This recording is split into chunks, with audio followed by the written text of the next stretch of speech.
जय श्री राम सभी भक्तों को। जय माता की। फिर एक नई वीडियो के साथ हाजिर हो गए हैं और आज की जो हमारी वीडियो है इसमें आप बताइए कि ऐसे कौन से लक्षण हमारे साथ होते हैं जिससे हम जाने कि भगवान हमें जो है चुन रहे हैं या भगवान ने हमें जो है चुन लिया है अपनी भक्ति के लिए।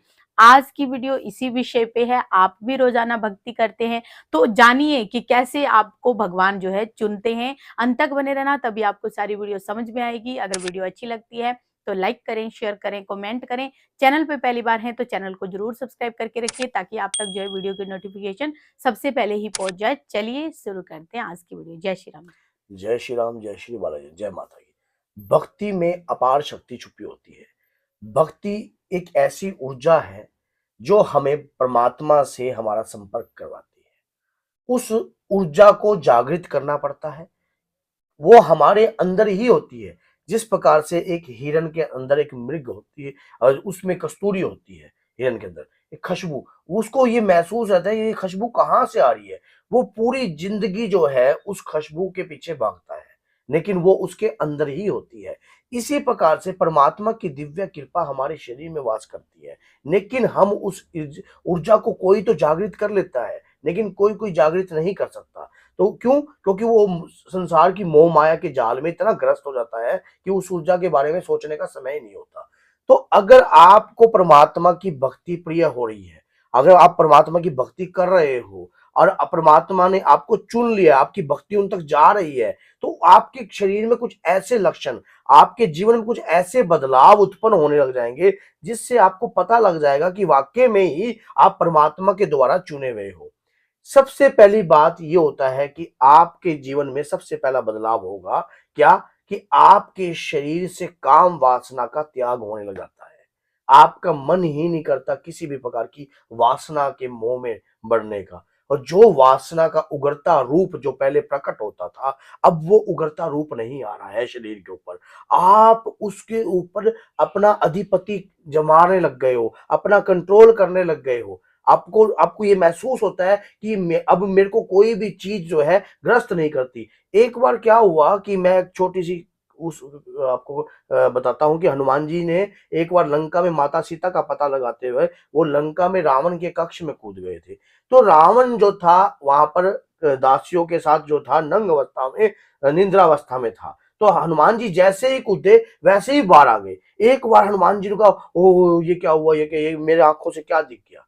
तो हनुमान जी ने एक सेकंड के अंदर उनके मन में ये कल्पना उठी, लेकिन उन्होंने उसका उसी समय त्याग कर दिया। उन्होंने कहा कि इसको देखने के बाद कि मेरे शरीर में किसी भी प्रकार का ऐसा मूवमेंट नहीं हुआ या ऐसा जागृशन नहीं हुआ, ये ऐसी कोई चीज जगी नहीं है या कुछ महसूस नहीं हुआ, तो इसका मतलब मैं अपनी तरफ से अपनी भक्ति पर श्रेष्ठ हूं। मैं अपनी भक्ति, मेरी भक्ति का मेरा ब्रह्मचारी जो है खंड नहीं हुआ है। इसी प्रकार से जब जब आपके शरीर में इस प्रकार की ऊर्जा होने लग जाए कि आपका मन भक्ति में लगातार लग रहा है, आपको इस चीज से त्याग हो रहा है, आप इस चीज को अपनी तरफ इस चीज के प्रति आकर्षित ही नहीं हो रहे, तो इसका मतलब ये है कि आपकी भक्ति जो है सर्वश्रेष्ठ हो रही है।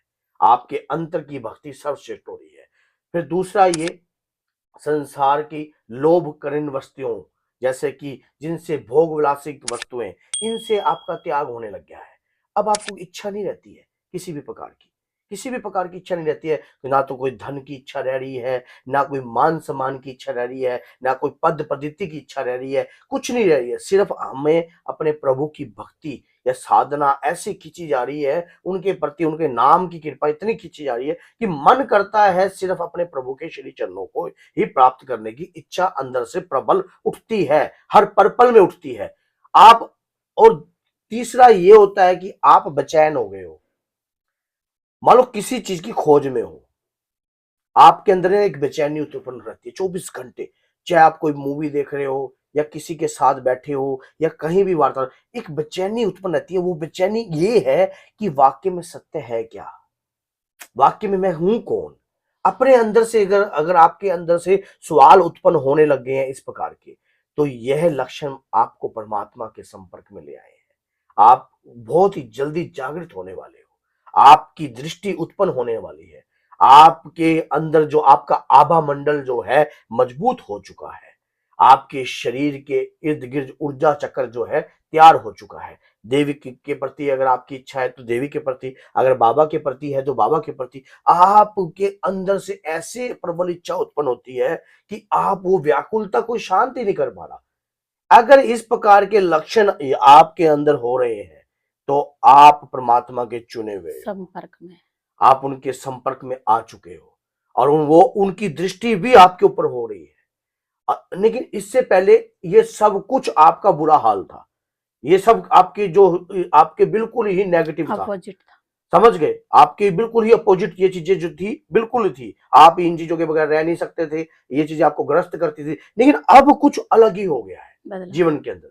तो अगर कहीं इस प्रकार के बदलाव उत्पन्न होते हैं जीवन के अंदर तो आप परमात्मा की कृपा के लायक हो चुके हो, उनकी कृपा आपके अंदर है, वो ऊर्जा शक्ति जागृत हो गई है, ऊर्जा शक्ति कहीं ना कहीं आपको इंडिकेटर दे रही है और वो ऊर्जा शक्ति आपको उस परम शक्ति से मिलवाने के पर जो है संपर्क में आ गई है कि आप वो ऊर्जा पता कैसे उत्पन्न होती है। ऊर्जा जब आप जागृत करते हो ना किसी भी शक्ति को, आप जब मूलाधार चक्र से लेकर आप अपने आज्ञा चक्र तक पहुंचते हो तो उस दौरान आपकी दिव्य दृष्टि उत्पन्न होने लगती है। लेकिन जब आप चाहते हो कि संसार से आपका परमात्मा से मिलन हो तो आपको पता है यहाँ पर एक काग होता है, जैसे बच्चे का एक काग होता है। ये काग ना जब हम बचपन में पैदा होते हैं तो ये काग ना कच्चा होता है। तो यहाँ से आपका सुदर्शन फूल जो है जागृत उत्पन्न हो जाता है और संपर्क सीधा परमात्मा से होने लगता है। आप कौन हो, आज से पहले आप क्या थे, आप पीछे क्या थे, आगे क्या होगे, फिर आपको किसी चीज की लालसा खींचती नहीं है, प्यार कोई मोह नहीं, प्यार नहीं, किसी भी प्रकार का पद की इच्छा नहीं है, कोई इच्छा उत्पन्न नहीं हो रही है। तो वो कहीं ना जैसे वो पका है। अब आप इतने बड़े हुए और धीरे धीरे आपने देखा नहीं, जब बच्चा छोटा था वो धीरे धीरे मजबूत हो जाता है, सख्त हो जाता है, समझ गए। तो आप उसी अवस्था में उसको ला रहे हो जिस अवस्था में वो गर्भ में था। जब वो संपर्क आपका गर्भ में पहुंच जाएगा तो समझ लो आप जागृत हो जाओगे, आपकी दृष्टि उत्पन्न हो जाएगी। ये असली विद्या है दृष्टि उत्पन्न होने की, समझ गए। ये है सही सिम्टम्स जो ज्ञान की जो है। ये अगर आपकी दृष्टि उत्पन्न हुई है, ये इस तरीके से दृष्टि उत्पन्न होगी जब आप अपनी माँ के गर्भ तक संपर्क में पहुंचोगे और उस जब वो नाली लगी होती है आपके गर्भ में, उस परमात्मा से जो आपकी वार्तालाप हो रही होती है कि उस समय, क्योंकि आपको पता है कि माँ का गर्भ जो है नरक समान बताया गया है, तो उस समय जब आप उल्टे लटके हुए होते हो उस परमात्मा के संपर्क में आ जाओगे। फिर आप उस परमात्मा को वचन करते हो कि मैं बाहर जाऊंगा, अब मैं मोह माया जाल किसी भी प्रकार के उसमें ग्रस्त नहीं होऊंगा इस संसार की। तो उस तक कृपा प्राप्त करने के लिए आंतरिक ऊर्जा को जागृत करके रखना पड़ता है। और ये तो बाहर की जो चीजें है ना, ये तो आपको उससे कनेक्शन तोड़ती हैं आपका, आपके उनसे संपर्क मिलने से तोड़ती हैं चीजें। तो इसी प्रकार से क्या है कि आप अपनी विद्या को जागृत कीजिए, परमात्मा की कृपा को प्राप्त कीजिए और यही लक्षण है असली वाले, जो अगर आपके अंदर इस प्रकार की मूवमेंट होने लग गई है, ये इच्छा प्रबल उत्पन्न होने लग गई है तो भगवान ने आपको स्वीकार कर लिया है, आप कहीं नहीं जा सकते, आप उनकी कृपा के लायक हो चुके हो। तो बोलिए जय सीताराम, जय श्री बालाजी, जय माता।